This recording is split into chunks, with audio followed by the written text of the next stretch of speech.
9h-10h, Sud Radio, la vérité en face. Patrick Roger.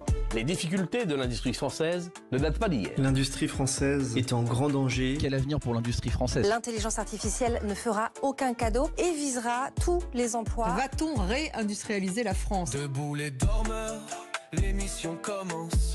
La vérité en face, c'est ta chance. Faut pas louper, c'est l'heure d'écouter. La vérité en face, toujours avec cette musique réalisée par l'intelligence artificielle. Alors on en parle beaucoup de cette intelligence artificielle. Il y a eu le sommet à Paris, il y aura le sommet d'ailleurs à Cannes également demain et après-demain. Nous en reparlerons aussi. Mais on ne va pas parler que de ça aussi, parce que tout le monde ne va pas y travailler, même si, grâce à l'intelligence artificielle, on peut faire beaucoup de choses, y compris dans l'industrie. L'industrie française, est-ce qu'elle a encore un avenir? Qu'est-ce qu'on fabrique en France? Qu'est-ce qu'on produit? Face à Donald Trump, qui a montré les muscles là, dernièrement, qui relance la machine, face aux Chinois, face aux Indiens, qui sont très forts, mais également des autres pays européens, eh bien, où va la France? Est-ce qu'elle est encore bien placée ou pas? Nous en parlons à un mois du Salon Global Industrie, qui va se tenir du 11 au 14 mars à Eurexpo Lyon. Lyon qui est une place forte d'ailleurs de l'industrie. Ça parle en fait à tout le monde. Nous sommes avec Sébastien Gillet, directeur du Salon Global Industrie. Bonjour. Bonjour. Et Julie Voyer, directrice aussi de ce salon. Bonjour. Julie. Donc vous allez nous planter un peu le décor. Qu'est-ce que vous recherchez à travers le Salon Global Industrie? C'est un petit peu comme le Salon de l'agriculture, c'est une vitrine de notre industrie en France? C'est complètement le pendant de l'agriculture. C'est vrai que si vous voulez, il y a 15 ans, les industriels avaient un rêve, c'est qu'on parle de l'industrie aujourd'hui dans les grands médias, que les jeunes reviennent à l'industrie et qu'enfin il y a une grande vitrine qui parle d'industrie. Ces trois éléments-là, aujourd'hui on les a, parce que Global Industrie va complètement illustrer à travers cette vitrine. On se parle de 2500 exposants, on se parle de 3000 machines en fonctionnement, on se parle de 50 000 visiteurs industriels, on se parle de 8000 jeunes. Donc tout va être réuni pour continuer quand même si en effet on est dans un petit creux de vague aujourd'hui avec de tensions sur l'industrie. Mais on a quand même réindustrialisé la France depuis quelques années quand même. Oui, parce que souvent on ne parle que des fuites en fait. On parle toujours des trains qui arrivent à l'heure, en retard, mais nous, il y a pas mal de trains qui sont arrivés à l'heure depuis 10 ans quand même. On a quand même réindustrialisé la France sur plein de sujets, sur des métiers, sur des jeunes, sur on a aussi relocalisé, ce qui était un gros mot il y a 15 ans. Alors même si aujourd'hui on est dans plus ou moins le creux de la vague, la chance de la France, mais Julie en parlera aussi bien que moi, c'est qu'on est multi-industrie, on n'est pas mono-industrie. Alors oui, c'est ça, Julie. C'est quoi en fait l'industrie en France? Faites-nous rêver un petit peu, quoi. Non, la chance qu'on a, c'est vrai, c'est que Global Industrie, c'est pas moins de 50 filières industrielles qui sont représentées. Et on pense toujours à l'automobile, on pense à l'aéronautique, on pense à l'agroalimentaire, on pense à l'environnement. Mais il y a aussi le luxe, la cosmétique, il y a le naval, il y a le ferroviaire. C'est extrêmement divers, c'est extrêmement varié. On a l'ameublement, on a le bâtiment. Enfin, aujourd'hui, l'industrie, elle est partout dans notre quotidien. On aime à le dire, on aime à le redire. Et on a de très belles réussites. En France, encore, aujourd'hui, il faut toujours le mettre en avant. Un peu partout, justement, autour de nous. Nous sommes la radio du dernier kilomètre, Sud Radio. Et souvent, les emplois, en fait, localement, sur tous les territoires. Vous venez, Sébastien, du Sud-Ouest, par exemple. Si les territoires fonctionnent, alors c'est d'un côté parce qu'il y a l'agriculture et de l'agroalimentaire, beaucoup. L'agroalimentaire, d'ailleurs, c'est de l'industrie. Bien sûr, et le premier secteur industriel français, quand même, l'agroalimentaire, ne l'oublions pas. L'aéronautique à Toulouse. La chance qu'on a aussi, c'est qu'en France, dans tous les territoires, vous avez une industrie qui se dégage. Si on parle d'agroalimentaire, c'est plutôt le Grand Ouest. Si on parle d'automobile, on va parler plutôt du nord de la France. Si on parle d'aéronautique, on va parler du Sud-Ouest. Donc, dans chaque région, vous avez une industrie qui est quand même plus ou moins forte et qui tire aussi tout un territoire. Et quand on a fait une étude avec Julie sur l'Ipsos, aujourd'hui, c'est 54% des Français aujourd'hui ont une connexion avec l'industrie. Ce n'était pas le cas il y a 15 ans. C'est ça. Et 89% aujourd'hui ont un attachement sur l'industrie, sur leur territoire, sur le fabriquer en fait dans les territoires. Et vous avez parlé en introduction de est-ce qu'on fabrique en France? Oui, on fabrique en France. On fabrique des avions, on fabrique des trains, on fabrique aussi des voitures, on fabrique des batteries, on fabrique beaucoup plus de choses qu'on imagine. Des balais d'aspirateurs qui vont être relocalisés, me disait Jean-Jacques Bourdin dans l'heure. Tout à fait. En ce moment. Alors qu'ils étaient fabriqués en Chine. Il y a la relocalisation, il y a aussi plein d'entreprises, plein d'usines qui aujourd'hui réinvestissent. On se parle en millions d'euros. Et on ne parle pas souvent des réinvestissements dans les usines, mais ça fait de l'embauche, ça fait de l'emploi. Donc, ne voyons pas tout noir, ne mettons pas les mains devant les yeux non plus, parce que c'est pas le sujet. Mais on a aussi plein de potentiel, plein de choses à faire encore dans cette industrie en France. Oui, c'est vrai. Nous sommes justement aussi avec Julien Norona, qui est de la BPI. C'est la Banque publique d'investissement, et directeur exécutif en charge de la communication. Bonjour. Bonjour Patrick Roger et bonjour la super équipe de Global Industries. Oui. Quels sont vous avez entendu justement la super équipe, comme vous le dites. Quels sont les secteurs que vous aidez, vous, à la BPI, parce que c'est une banque, on rappelle, justement pour relancer aussi cette industrie en France? Alors écoutez, BPI France soutient toute l'économie française, dans tous les secteurs d'activité. Vous avez parlé du sommet de l'IA qu'on vient de vivre, qui est un moment incroyable, qui repositionne la France au cœur de cette grande course à l'intégration de l'IA dans le monde. Et vous l'avez très justement dit, on parle beaucoup d'IA dans la tech, mais l'IA c'est comme Internet dans les années 95. C'est-à-dire que toutes les entreprises vont embarquer de l'intelligence artificielle, et tous les particuliers d'ailleurs. Vous avez parlé de votre côté très territorial, radio du dernier kilomètre. Tout le monde va utiliser l'IA demain. Donc les industriels sont en pleine réflexion. Ils sont en train de mettre le pied dans l'IA, j'ai envie de dire, et ils le font grâce aux technologies qu'on est en train de développer dans le monde de la tech. Je pense à Mistral qui s'intègre aujourd'hui dans beaucoup d'entreprises françaises et qui sert à beaucoup de choses. On parle beaucoup de l'IA aujourd'hui dans les fonctions transverses, c'est-à-dire dans la communication, dans la réponse aux emails, dans la gestion de son agenda. Mais les industriels, eux, réfléchissent à des usages très business. Ils sont en train de mettre de l'intelligence artificielle dans leur chaîne de production. Bien sûr, on les accompagne, on les finance pour l'intégrer, et on les accompagne aussi avec nos consultants. On est le plus grand cabinet de conseil aux PME en France aujourd'hui, chez BPI France.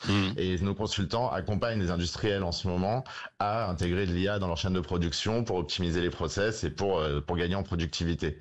Est-ce que vous avez quelques exemples justement d'intégration de l'intelligence artificielle dans un process industriel pour produire, c'est-à-dire c'est produire mieux et plus facilement probablement, et peut-être moins cher, Julien Noronha, non? C'est produire mieux, plus facilement, moins cher, en optimisant en effet le produit, mais c'est aussi optimiser la chaîne de production. Vous savez, quand une chaîne de production s'arrête dans une industrie, c'est des pertes énormes pour l'industriel.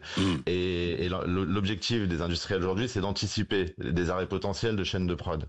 Et ça, ils le faisaient grâce au savoir-faire humain, bien sûr, et on continuera à le faire grâce au savoir-faire humain. L'IA ne remplacera pas les hommes, mais derrière ça, ils vont être assistés par des intelligences artificielles qui vont leur permettre d'anticiper d'éventuels arrêts sur la chaîne, et donc de gagner en productivité.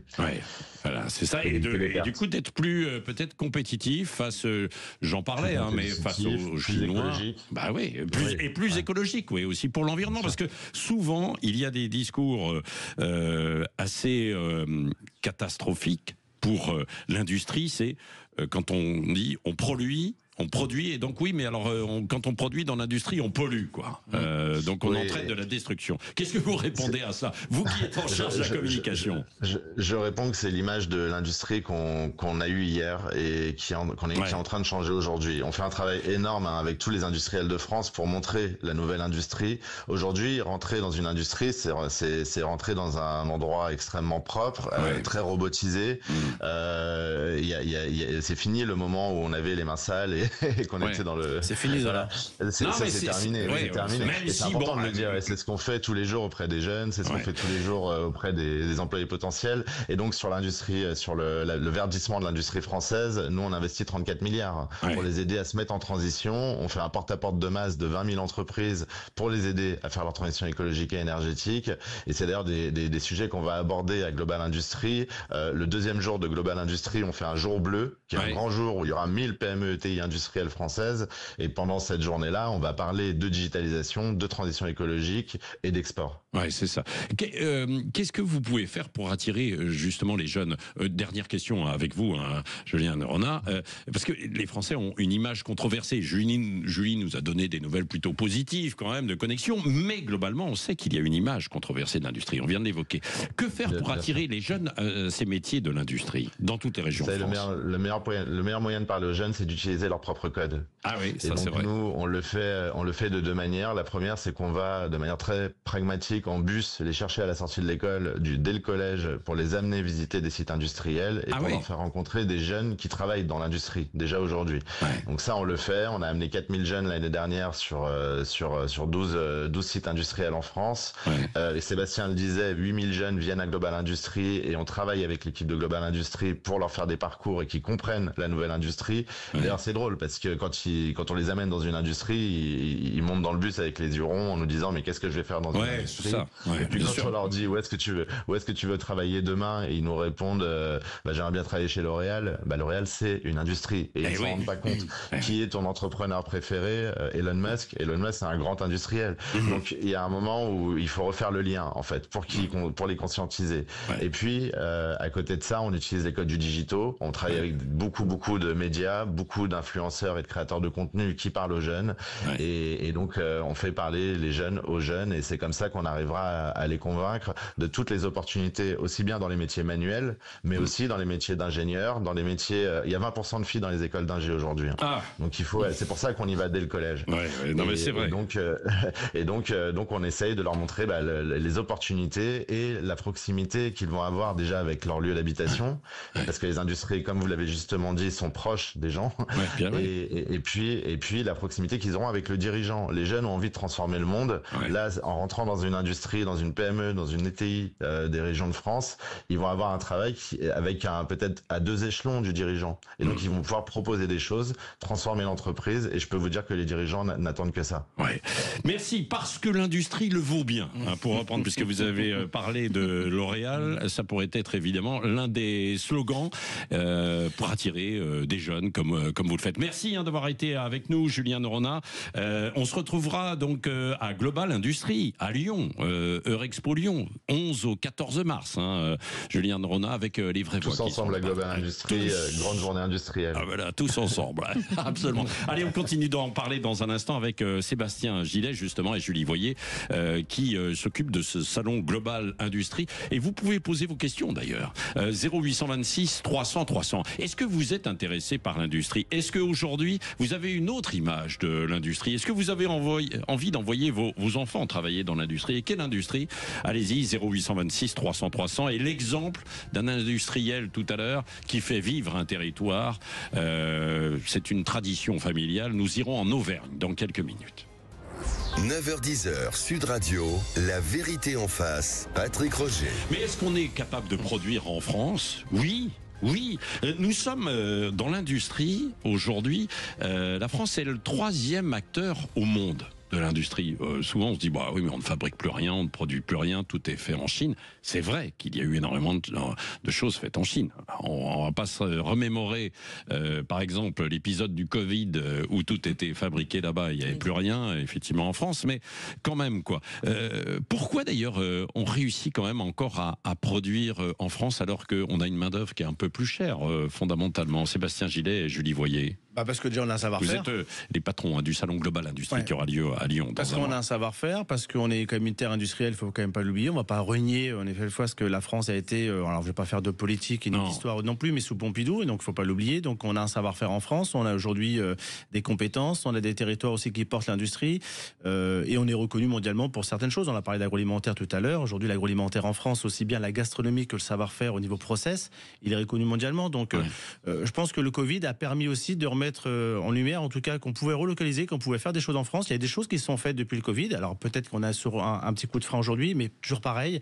Vous avez parlé tout à l'heure des jeunes de l'industrie. Dans l'industrie, on embauche en CDI, on paye mieux que dans d'autres filières. Donc aujourd'hui, il y a des ingrédients aujourd'hui qui permettent à des jeunes de revenir plus facilement dans l'industrie que, en effet, comme l'a dit Julien tout à l'heure, on n'est plus sous l'industrie de Zola aujourd'hui. Donc il faut juste y croire. C'est ça. C'est sans doute. Vous travaillez aussi, vous dirigez ce salon, mais vous travaillez aussi sur la communication, ces aspects, comme le disait Noronha tout à l'heure, ces aspects de communication pour attirer en fait les jeunes qui disent moi j'ai envie de bosser chez L'Oréal, etc. Il faut aller les chercher et leur montrer, et notamment les femmes, Julie Voyer, notamment les 30% de femmes dans l'industrie. On a 30% de femmes dans l'industrie. On n'a que 30% de femmes. On n'a que 30%. Ouais.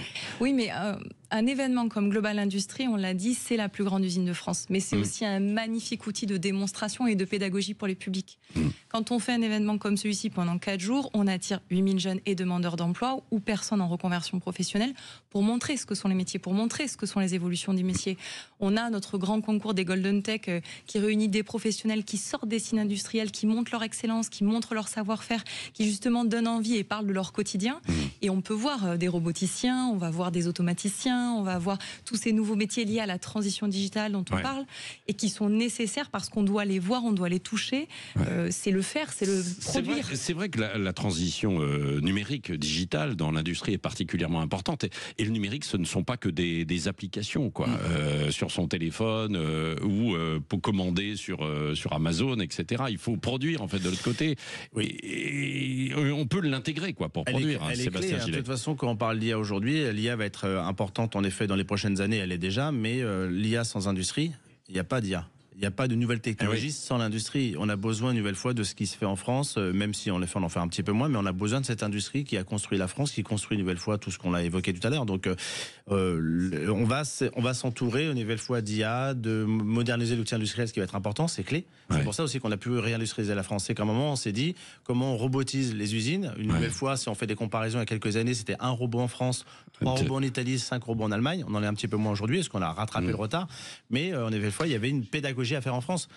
Et par rapport à l'environnement, parce que souvent, il y a beaucoup d'industriels qui me disent moi je veux me développer, mais alors c'est comme dans l'agriculture, j'ai énormément de normes, de contrôles, etc., qui nous empêchent de nous développer. Quel est Sébastien Gillet ou Julie, voyez en effet, on a pas mal de normes en France qui fait que parfois, sur certaines filières, alors une nouvelle fois, je ne veux pas encore rentrer dans les filières de l'agriculture, parce que je crois que dans 15 jours, ça l'est, et une nouvelle fois, ils en parleront. Si on peut en effet soulager tous les industriels, TPE, PME, de toutes ces normes, en effet, ça sera pas mal. Mais des fois, c'est bien par rapport à d'autres pays aussi d'avoir certaines normes, parce que sinon, ça évite de faire n'importe quoi. Et d'autres pays, il y a quelques années, quelques décennies, je pense que tout n'était pas très très clair. Nous, en France, on peut dire que on a ce soutien, on a cet accompagnement. On a le soutien aussi des pouvoirs publics, chose qu'on n'avait pas. On l'a dit en introduction avec Julie, c'est vrai qu'historiquement, les politiques ne visitaient pas les salles industrielles. Aujourd'hui, c'est maintenant monnaie courante, et tant mieux. On a le soutien une nouvelle fois aussi bien du ministère que du président de la République à travers la manifestation. Donc ça, c'est important parce que c'est déjà une marque de reconnaissance pour les industriels. Ils ont souvent été boudés, ils ont souvent été pas reconnus comme ils le devaient l'être. Et aujourd'hui, on a cette reconnaissance de ces industriels, de cette résilience qu'ils ont. On en parlera, j'imagine, avec l'industriel tout à l'heure. Mais nous, on est on va avoir un industriel. On l'a peut-être d'ailleurs en ligne avec nous. L'état d'esprit avec Julie, c'est de ne pas lâcher. On ne lâche rien. Et on ne lâchera pas tous les efforts qui ont été faits depuis 10 ans pour notre pays. Oui, c'est ça, pour continuer de garder des activités chez nous et puis en relocaliser. Plutôt que de faire venir l'ensemble en fait, des productions venant de Chine, même si on le voit dans le secteur de la voiture, c'est compliqué. Oui, c'est compliqué, mais même dans d'autres. Mais une nouvelle fois, je pense qu'il y a une prise de conscience qui est faite. Donc les années qui vont arriver, je suis assez confiant. De manière positive dans toutes les filières, et Julie l'a dit tout à l'heure, on n'est pas que dans l'automobile, on est dans plein d'autres filières industrielles qui fonctionnent bien, qui embauchent, qui réinvestissent dans les lignes de production. Donc il faut juste y croire. C'est pour ça qu'on dit qu'on ne lâche rien. Ne lâchons pas tous les efforts depuis 10 ans sur les jeunes, sur la réindustrialisation, sur moderniser l'outil industriel. Il faut aujourd'hui et comme l'a dit Julie, que Global Industries va parfaitement l'illustrer pendant 4 jours. Oui, c'est ça. Et là, j'ai un auditeur qui me dit, par exemple, au-delà des grands projets, souvent, et des grandes politiques, on a besoin de réseaux de petits fabricants, de 15 à des entreprises de 15 à 50, 60 personnes, mais qui sont souples, qui sont capables de répondre à des demandes, du matériel, des soreuses, des calendes, des draps pour les hôpitaux, etc. En fait, c'est ça aussi. C'est la réalité du tissu industriel français. C'est quasiment 90% de TPE et de PME. C'est ce qu'il faut se dire, c'est que et la force d'une industrie, c'est toute sa chaîne de sous-traitance. C'est finalement cette chaîne de valeur qui permet à la fin de produire un produit fini. Donc quand on parle aéronautique, on parle de sous-traitant rang 1, rang 2, rang 3. Quand on parle automobile, c'est exactement la même chose aujourd'hui. Et c'est ça aussi, c'est dans les territoires. Nous, quand on parle d'un Global Industries, derrière un Global Industries, il y a 12 salons toute l'année. C'est 1 million d'industriels avec lesquels on parle. Partout en France, partout dans les territoires. Et ces échos-là, on les a bien évidemment. Donc c'est vrai que c'est très important justement de soutenir cette chaîne de valeur des petits fabricants aux grands acteurs, parce que c'est ensemble qu'ils réussissent. C'est ce collectif industriel, c'est cet engagement de tous les acteurs qui fait que ça fonctionne. Les grands sans les petits n'existent pas. Les startups, c'est le poumon de l'innovation des autres entreprises. C'est tous ces acteurs-là qu'on doit faire fonctionner. Tiens, vous parlez des territoires et justement et de toutes ces aventures. Arnaud Chandiou est avec nous. Nous sommes en Auvergne, dans l'Allier, c'est ça? Arnaud Chandiou, bonjour. Oui, bonjour Patrick Roger, bonjour Julie, bonjour Sébastien. Bon. Vous avez une entreprise alors c'est Engrenage Chandiou, donc un engrenage c'est un système mécanique, c'est ça, avec des roues dentelées, Voilà, vous avez tout compris. Pièces mécaniques qui permettent de transmettre des efforts avec des dents. Tout à fait. Ouais. Alors là, on parle. Vous, c'est une entreprise familiale. Hein, vous avez, vous entretenez, vous développez. C'est combien de salariés? Alors nous sommes une PME de 40 collaborateurs. Voilà, c'est ça. Entreprise familiale qui a été créée par mon papa il y a 45 ans. Ouais. Voilà. Aujourd'hui, 40 collaborateurs. Nous sommes dans le centre de la France, à Moulins, dans l'Allier, dans un petit village à Lusigny, de 1800 habitants à peu près. Voilà. Ouais. Et là, vous avez votre usine. Comment vous avez fait pour vous développer et vous maintenir? Parce que souvent, dans votre secteur où vous fabriquez des engrenages, là, il y a eu une concurrence en fait très forte qui venait des Chinois, des Indiens, de l'Europe de l'Est également. Hein. Enfin, l'ex-Europe de l'Est, Arnaud Chandiou. Oui, tout à fait. Alors, comme disait Julie tout à l'heure, nous sommes une entreprise assez flexible puisque nous fabriquons surtout de la pièce unitaire. Donc la concurrence est quand même moins importante que si vous fabriquez des pièces de série. Par contre, il faut quand même se développer. Il faut quand même se développer, se diversifier pour pouvoir quand même, bien sûr, avancer. Il faut investir. Il faut tout ce qui a été dit tout à l'heure, en fait, c'est ce que je fais tous les jours avec mon équipe pour rester sur le marché de l'engrenage, quoi. Parce que malgré tout, on est quand même quelques-uns en France à faire ça, mais il faut être les meilleurs. Pour rester bon, il faut être les meilleurs. Ah bah non, mais en vous écoutant, Arnaud Chandiou, on dit que vous devez être parmi les meilleurs parce que vous êtes déterminé. Votre équipe, c'est qui précisément? Est-ce que ce sont des ingénieurs d'un côté, de l'autre des gens qui fabriquent? Et puis je vous poserai une petite question piège dans une seconde. Mais juste avant ça, c'est qui votre équipe, Arnaud Chandiou, autour de vous? Alors mon équipe, en fait, nous n'avons pas d'ingénieurs. Chez nous n'avons que des gens ingénieux. Non, mais en fait, toutes les personnes qui travaillent chez moi, en fait, ce sont que des techniciens d'usinage qui ont été formés dans l'entreprise. Qui ont au départ un bac pro, un BTS et qui ont été formés sur des postes stratégiques. Et que vous trouvez facilement à recruter, parce que souvent, l'un des problèmes dans l'industrie et certains secteurs, c'est d'avoir du personnel, alors qui est formé, soit que l'on forme, quoi, bien sûr. Hein. Oui, tout à fait. Alors, effectivement, j'ai un petit peu de tout, entre guillemets, si je puis dire. C'est-à-dire que j'ai des gens qui habitent à proximité de l'entreprise, que nous sommes un village, hein, donc nous avons quand même de la main-d'œuvre autour de chez nous. Donc, c'est des gens qui font, si vous voulez, leur entreprise, c'est leur famille, quoi, vous voulez. Donc, quand ils viennent au boulot, c'est pas pareil. Après, j'ai des gens qui viennent d'un petit peu plus loin et qui viennent justement pour ce côté, nouvelle technologie, puisque aujourd'hui, moi, j'ai tout numérisé il y a plus d'une vingtaine d'années. J'ai un parc machine quand même assez numérique et comme on disait tout à l'heure, avec des logiciels. Donc c'est cette nouvelle technologie qui attire les gens derrière. Mais la plupart de mes collaborateurs, ce sont des gens de la région, quoi. Hein. Après, effectivement. Arnaud Chandiou, quand vous parlez là de technologie, l'intelligence artificielle, on en a beaucoup parlé et souvent c'est abstrait pour tous, hein, bien sûr, en dehors d'un assistant administratif pour nous aider à rédiger une lettre. Vous, dans votre secteur, comment vous l'utilisez? Est-ce que vous l'utilisez déjà, Arnaud Chandiou? Alors, pas encore, monsieur Patrick Roger. Figurez-vous qu'aujourd'hui, je suis en train de réfléchir et de m'y intéresser de très près. Je suis en plein dedans, hein, puisque je consulte aujourd'hui pas mal de fournisseurs d'IA, si je puis dire. Alors attention, faut pas se jeter partout. Aujourd'hui, on n'arrête pas d'en parler, mais il faut pas s'affoler non plus. Vous savez, c'est ce que je disais, comme tout à l'heure, quand on a numérisé nos ateliers. Ça s'est pas fait non plus à un claquement de doigts. Il faut investir intelligemment. L'intelligence artificielle, chez moi aujourd'hui, je réfléchis à comment je vais l'utiliser, mais de toute façon, ça va venir. Ça va venir, c'est obligé. Non, alors la question piège, c'est combien vous payez, Arnaud Chandiou? Parce que souvent on dit oui, ça paye pas l'industrie. Dites-nous tout, c'est de la vérité en face sur Sud Radio. Est-ce que ça paye bien l'industrie? Il y a aucun souci. Écoutez, moi de mon côté, j'ai pas à me plaindre entre guillemets. C'est-à-dire qu'au niveau de mes collaborateurs, si je les garde, c'est surtout aussi parce que je les paye bien. Voilà.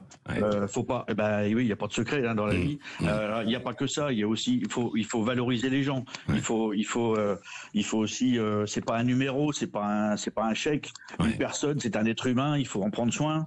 Voilà, c'est la famille. C'est chez nous, c'est comme ça que ça se passe. Mais après, il faut quand même que cette personne puisse vivre convenablement. Enfin voilà quoi, on n'est pas des bêtes, on n'est pas animaux. Donc aujourd'hui on paye bien. Moi aujourd'hui je me suis engagé à ce que mes collaborateurs tous, je dis bien tous, touchent minimum 2500 € net par mois. Ah voilà. Oui. Nous dans la oui. Mais nous, dans l'Allier, c'est bien. Dans l'Allier, c'est pas pareil. Non. Attendez, l'Usigny, je connais bien. Donc, je connais tout ce coin de Saint-Pont-Saint-sur-Sioule, Moulins, Vichy, un petit peu plus bas. Montluçon, oui. Montluçon. Il y a une tradition d'ailleurs industrielle avec Montluçon, en fait, juste à côté. Tout à fait. Bon, merci beaucoup Arnaud Chandiou. Ça, c'est la vérité en face. Vous nous avez dit les choses et sur l'industrie, en fait, en France. C'est ça. C'est des exemples comme Arnaud Chandiou que nous voulons en France. Le pragmatisme d'un industriel, vous l'avez là. Bah oui, non mais totalement. Et la passion dans l'industriel. Ouais, Julie, voyez. C'est ce qui fait sens pour moi. Il a tout résumé. Il a dit on est dans les territoires, on crée de l'emploi, on recrée du lien social, on crée de la valeur, on paye bien, on propose une nouvelle façon de produire parce qu'on numérise, on automatise et donc on réduit la pénibilité, on recrée de la valeur parce que il est en train d'en parler. Il a une vraie réflexion et je remercie d'ailleurs Arnaud d'avoir témoigné parce que. Une petite boîte comme ça, c'est la réalité de l'entreprise française et de l'industrie française et on en a besoin. Et vous voyez sa dynamique, sa passion. Pour moi, c'est ça marche et ça paye. Ça marche et ça paye. Parce que bien souvent, on se dit oui, mais alors bon, attendez, vous appelez 0826 300 vous transmettez à Manu vos CV. On les enverra directement à Arnaud Chandiou ou à Sébastien Gillet et Julie Voyer pour le Salon Global Industrie. D'ailleurs, à Lyon, au Salon Global Industrie, il y aura des jeunes. Vous allez organiser des rencontres. Entre 6 000 et 8 000 jeunes, on attend sur cette édition. Des jeunes, des professeurs, potentiellement des parents d'élèves et on a même des fois jusqu'à des écoles primaires, voire maternelles qui viennent. Donc on a vraiment l'outil pour.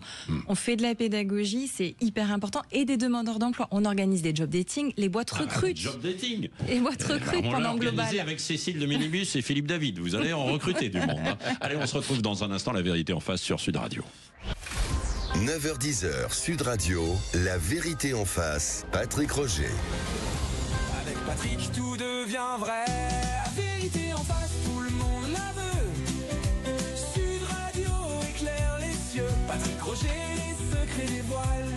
Tous les matins, il frappe fort. La vérité en face sur Sud Radio avec de l'intelligence artificielle comme dans l'industrie. Vous avez entendu Arnaud Chandiou, il disait je consulte en ce moment, je vais l'utiliser dans mon industrie en fait d'engrenage là, du côté de l'Auvergne, mais il faut pas faire n'importe quoi non plus quoi. Non, mais comme toute nouveauté, il faut bien la gérer, il faut bien la connaître et on dit souvent que dans 15 ans, 85% des métiers dans 15 ans, on les connaît pas aujourd'hui. Ça c'est vrai. Dans l'industrie mais comme dans l'autre filière, donc ce que dit Arnaud c'est juste, c'est d'abord bien se connaître, bien connaître l'outil, bien savoir si on peut l'adapter à son quotidien. Mais en effet, l'IA va être partout. De toute façon, elle est partout dans notre quotidien. Mais l'IA ne construit pas forcément, quoi. Justement, non. Ça, voilà. En fait, Sébastien Gillet, Julie Voyer, vous êtes avec nous. Vous dirigez le Salon Global Industrie qui aura lieu à Lyon dans un mois. Julie. Oui, on parle d'IA, mais en réalité, l'IA, c'est de la donnée. Donc, ce qu'il faut déjà, quand on parle d'un outil industriel, c'est faire remonter de la donnée, c'est sécuriser la donnée, c'est ensuite analyser, avoir un réseau qui le permette.